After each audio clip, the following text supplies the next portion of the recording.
Hey guys, it's me, and I've got some new glasses. Let's do it. Check this.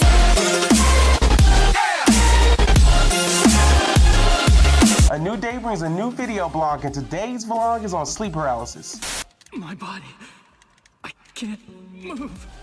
I'm the Microsoft AndroGeek, and welcome to my second installment of V-Blog, bringing video blogs back to a personal level. Now, I don't know if you guys know what sleep paralysis is, but you know what sleepwalking is. That's when your mind is asleep, but your body is allowed to move as if you are awake. Sleep paralysis is the exact opposite of that. It's when your mind is completely awake and aware, but your body refuses to move as if you were asleep. Now, to some of you, this may sound pretty ugly and impossible, and for the rest of you, the situation is all too familiar. But today, I'm going to provide you with a couple of scenarios that detail my experience with sleep paralysis.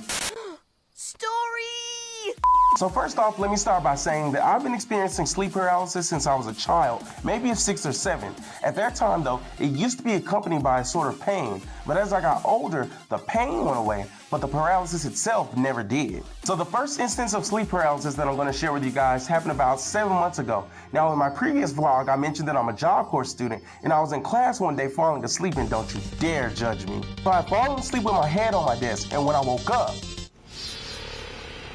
I had already been trapped in a sleep paralysis. I couldn't move, I couldn't speak. All I could do was try minimal movements like I usually do to free myself. So I'm lying there like this, moving centimeter by centimeter, not realizing that I'm sliding off the desk until it was too late. So once I reached the edge of the desk, my head slipped off. Mind you, the floors in the classroom are complete tile. So at the moment that my head left the desk, I remember thinking, this is gonna hurt bad. And it did. My head fell 3 to 4 feet down, smacking first into the chair legs of the girl who sat next to me, and then to the tile. I could have died that day, you know? It doesn't really take much heavy impact to the brain to just completely destroy your consciousness. I remember this ringing, this pain, and everything. So naturally, about 60% of the class is worried, and everyone else is just really startled and intrigued.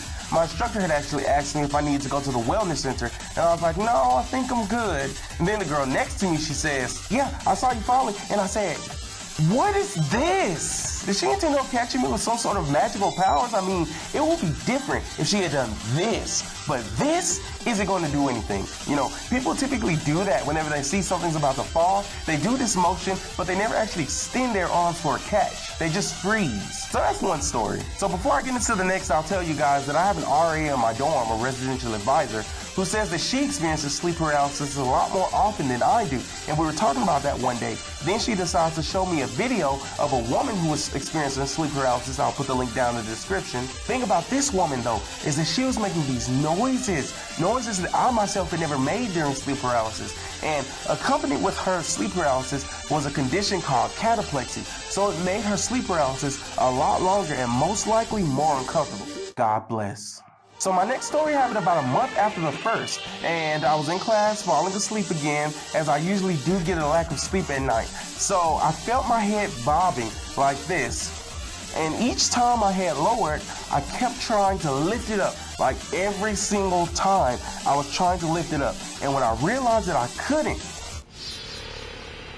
I was falling into another paralysis. I completely lost control of my body, but I did decide to go to sleep, and I got there, but it was in vain because once I woke up, I was still completely unable to move. So I remember that my hands were in my lap like this. That's how I typically sleep whenever I'm sitting up. So my hands were in my lap like this, and they were interlocked, and I was laying back in my seat just like this, you know, like that. Maybe a little slouched, maybe a little slouchier. So at that point, I started to try slight movements again, which sometimes actually breaks me from it. So, you know, slightly like releasing the lock on my fingers until they finally dropped to my side. Now, 2 seats away from me sat a guy named Michael. And Michael was an acquaintance of mine who typically did a bit of sleeping himself. When people usually fall into sleep paralysis, they try to get help from those around them. So they begin speaking in these faintly audible whispers, so no one ever hears. This time, however, everybody in the classroom was able to hear me. I remember that I wanted to get Michael's attention so that he can come and move me out of the paralysis. So I'm sitting there in my chair calling him like,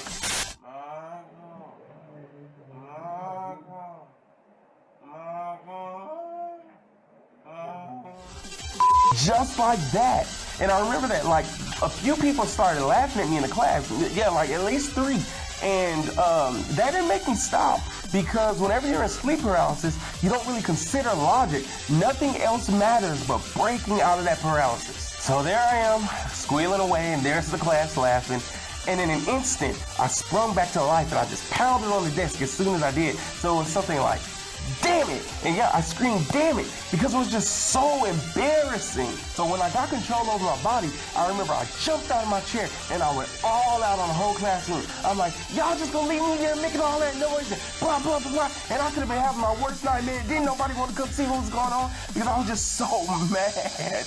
And they were all, well, we didn't know what was going on. That don't mean you laugh. Well, we were laughing at the way you were sleeping. No, you weren't. You lying to me. So yeah, I'm sitting there mad as hell. And true, they may not have known that it was sleep paralysis, but they still heard that I was making all these noises that should have quit. So my instructor came and calmed me down. And I remember that I realized Michael wasn't sitting in the seat that I thought he was sitting in. And that led me to believe that I was seeing and or hearing things as I typically do whenever I'm in sleep paralysis. But no, that wasn't the case, because he had just gone to the restroom sometime before I broke free. And when he came back, he confirmed the events that I suspected happened while I was in my sleep paralysis. There are a few ways to know the real cause behind sleep paralysis, and most have speculated that it coincides with a lack of sleep.